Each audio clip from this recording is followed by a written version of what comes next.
Former Fox News anchor Gretchen Carlson levels explosive allegations against arguably the most powerful man in news. Was she fired for turning down sexual advances? Warning, this is very strong subject matter. Sometimes when women come forward about sexual harassment, they're seen as a troublemaker. And I just want women to feel secure enough to come forward en masse if this is actually still happening to them. That was journalist Gretchen Carlson last year with E.T. The TV anchor shared some of the challenges she says she faced in TV news, but her biggest bombshell claim came today. Carlson is accusing Roger Ailes, the CEO and chairman of Fox News, of sexual harassment, alleging he repeatedly injected sexual and/or sexist comments into conversations, made sexual advances by various means, and said to her last September, quote, "I think you and I should have had a sexual relationship a long time ago, and then you'd be good and better, and I'd be good and better."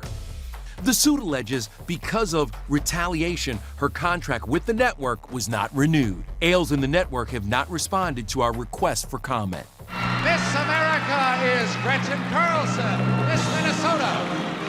Gretchen, who was crowned Miss America in 1989, wrote a memoir last year, Getting Real. In it, she told a cautionary tale about trying to break into TV that she says involved a top PR executive in LA. He basically took my head from the passenger seat and shoved my head into his crotch.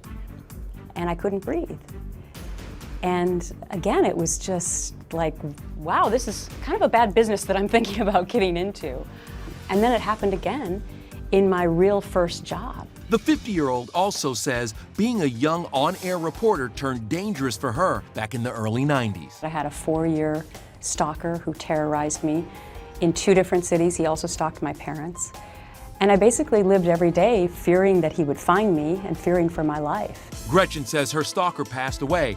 As for her new filing, there was one more interesting moment from last year, this question about sexual harassment. How did you kind of put a stop to the sexual harassment in the workplace? And is it something that you've still encountered today, or you've put it past you know how to put a stop to it? Yeah, well, these were early on in my career. I'm hoping that we've come a long way in 2015.